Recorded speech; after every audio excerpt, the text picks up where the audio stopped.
Vous êtes bien sur Flora TV News et bienvenue dans votre journal d'information. Kinshasa bouillonne, Antananarivo se prépare, Washington frappe, les rebelles se renforcent et le Congo est au cœur de toutes les tempêtes. Procès choc, crise sécuritaire, alliance régionale. La RDC au bord du tournant, le procès Mutamba, le dernier round. Ce 13 août 2025, rideau sur un mois de débats explosifs. Constant Mutamba, ex-ministre de la Justice, accusé d'avoir tenté de détourner près de 20 millions de dollars. Le procureur, sans pitié, 10 ans de travaux forcés, plus 10 ans d'interdiction d'exercer. Les mots fusent, délinquant, désacralisateur du palais de justice. La défense contre-attaque. Aucun dollar détourné. Suivi des paiements comme preuve de bonne foi. Pour Mutamba, tout ceci n'est qu'un plan pour l'écarter du gouvernement. Verdict final, 27 août 2025. Katumbi, qui a fait partie de 18 ans de règne de l'ex-président Joseph Kabila, aujourd'hui appelle à la mobilisation pour un dialogue entre Congolais. À Bruxelles, Moïse Katumbi et Ensemble pour la République lancent un appel historique. Le Congo ne se négocie pas. Il se conquiert. Ils exigent un dialogue national inclusif et contraignant sous l'égide de la CENCO et de l'ECC pour mettre fin aux guerres de l'Est, restaurer l'état de droit et reconstruire le pays. Les sanctions américaines. Le coup de grisou. Washington dégaine. Sanctions contre le groupe armé Pareco-FF, la coopérative des artisanaux miniers du Congo et 2 sociétés hongkongaises, Eastrise et Star Dragon. Accusation, exploitation illégale, contrebande, travail forcé, exécution de civils. Même des entreprises liées à un proche de Donald Trump seraient intéressées par le coltan de Roubaïa, l'un des plus précieux au monde. Message clair des États-Unis. Personne ne bloquera notre accès aux minerais stratégiques. La SADC à l'heure de Madagascar.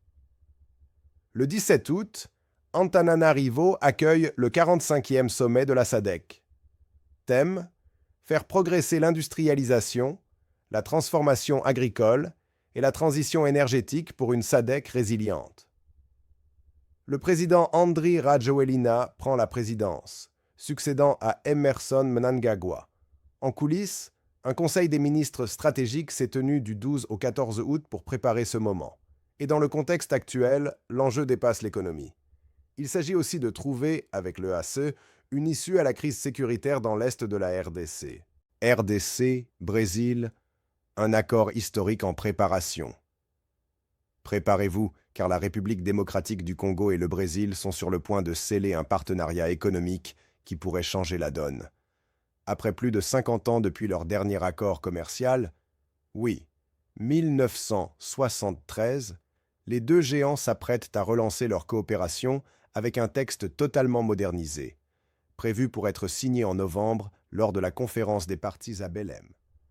Objectif : booster les investissements, faciliter les affaires et ouvrir un boulevard aux échanges économiques et commerciaux entre Kinshasa et Brazzaville.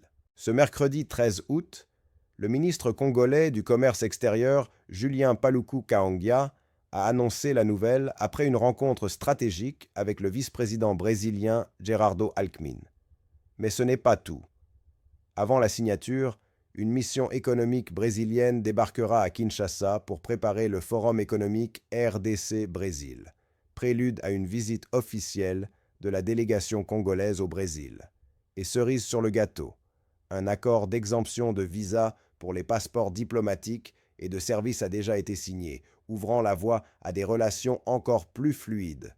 En résumé, la RDC et le Brésil accélèrent à fond la diplomatie commerciale. Et si cet accord tient ses promesses, c'est une nouvelle ère économique qui pourrait s'ouvrir entre l'Afrique et l'Amérique latine. La guerre sur le terrain, l'ombre du M23. Pendant que les leaders discutent, sur le terrain, les rebelles de la FCM 23 se renforcent. Nouvelle position à Kalembi et Kalongué, entre Walikali et Massissi.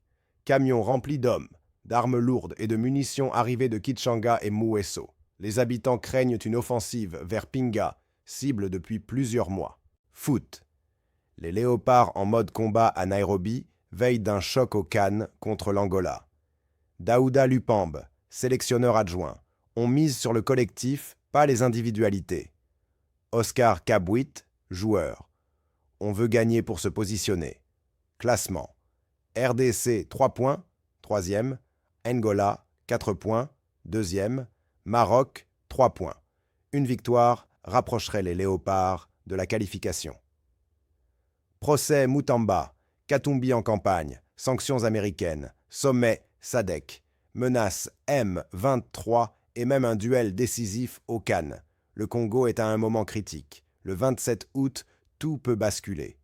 Le Congo est en pleine tempête et chaque décision, chaque mouvement peut changer le cours de l'histoire. De Kinshasa à Antananarivo, de Roubaïa au stade du Cannes. L'heure est à la vigilance et à l'action.